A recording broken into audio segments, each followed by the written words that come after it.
Hello everyone, welcome to Kimcast Art. It's been a while since I've done a video, but I've had a lot of requests about varnishing paintings, whether it's acrylic or oil, watercolor, even colored pencils. And the fact that there's actually ways you can do your prints.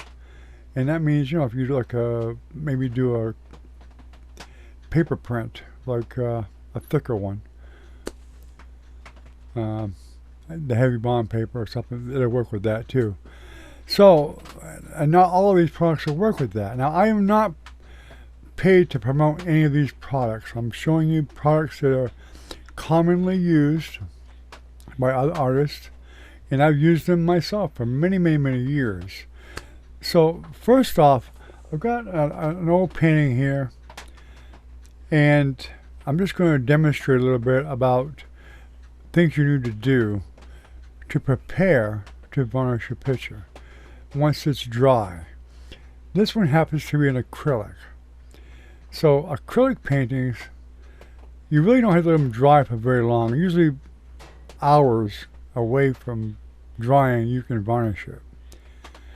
Now oil, on the other hand, they recommend 6 to 12 months of drying time. Now I have in the past varnish them sooner than that, but it depends on the temperature, how warm the room is that you're letting it dry in, and things of that nature. That all helps to dry it faster. So the first thing I want to do is show you some of the products that I do use. Now, like I said, none of these companies pay me for advertising or anything like that, but this is what I use. And I found that work very well, like Liquitex Professional High Gloss Varnish. Now this, you can buy this at Michael's or Hobby Lobby or online, Jerry's Autorama or whatever. This one here is made specifically for acrylic, because this is acrylic based. So you don't want to use this on oil. Now you can use it on water. You can even use it on probably a colored pencil. I would test it first. I would take some, draw some on paper with a colored pencil, then I would test it and make sure it's okay. This works very, very well. It takes very little.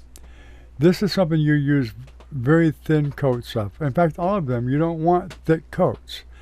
A lot of people, they get into the, I want it to be super glossy and whatever, but do it in thin coats, at least 2. Now, if you want a bit glossier, a little bit thicker gloss to it, then by all means, you can add several coats, 3 or 4, but do it in light coats. So that's one of them. Now, I also have another one that's called Krylon UV Archival Varnish. Let me put it up there. And this one here happens to be satin. A lot of people don't like gloss, they just want a satin. So this works very well. And this one actually does work with either oil or acrylic. It does work with, without a doubt, with colored pencils, watercolor, whatever you want to use it for. It works very, very well. And then we go to the good old-fashioned Winsor Newton. Not sure if you can see that with all that glare because it's pretty shiny. This is actually a gloss. It's heavy. You get a pretty good size amount of varnish in this can. And again, light coats. Now remember, this is an oil based, and check your can, make sure something is oil based or not. An oil based varnish will work on acrylic. You're not going to paint over it again anyway, but an oil based varnish works fine over acrylic. Cannot do it the other way around. It's like painting. If you're painting in acrylic, excuse me, you can go over it with oil. I do it all the time. If you paint in oil, you cannot go with acrylic. It's just that simple. So this is the spray. Same rules apply. 2 thin coats. And now make sure you read the directions. Normally you want to wait a while. Some of them are different time periods, 2 or 3 hours. Some maybe want you to wait 24 hours. Read the can. Read the directions. And then you have the good old standby of Demar varnish. I use this a lot. You can tell this bottle is pretty empty. It's a pretty good sized bottle. Lasts a long time. This is also for acrylic or oil or watercolor. You can use any one of them. No problem with that at all. So to begin, what you really want to do is, I'm going to zoom in on the picture. You won't see that much of me now. And I know you can't see the picture really great, but get yourself a nice soft brush. This is before you varnish. Brush that picture off. Horizontally and vertically. If you have a little bit of canned air, you could even spray a little bit of canned air on it, because, and I don't mean by a compressor, I mean canned air. You can blow it off. You want to make sure it's lint free and dust free. Once that's done, then you can go ahead and you can varnish. If you want to varnish, any soft brush will work. This is like a Bob Ross brush. It's soft, nice and soft. It'll work just fine. You don't have to have a big one. You can use a smaller brush if you like. That's not a bit of a problem at all. Now remember, 2 thin coats. Start horizontal. And you want to overlap your coats. Overlap every time.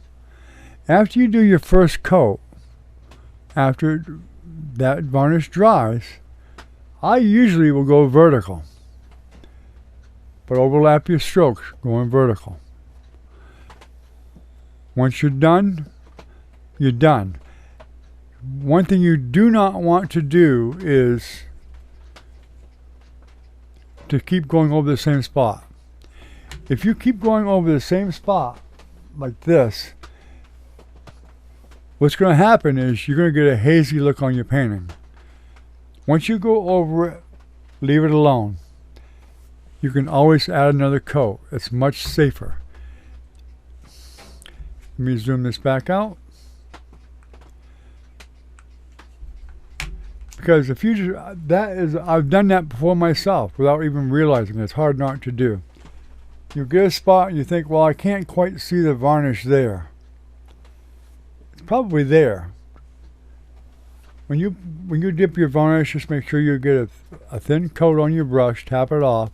You don't want it to be dripping wet. You just want that thin coat. If you have to, just reapply to your brush every couple of strokes or whatever it takes. And then let it dry. Once that's done, you're done. Now with the sprays, same idea. Make sure you shake this can well, really well. You should hear that little marble inside.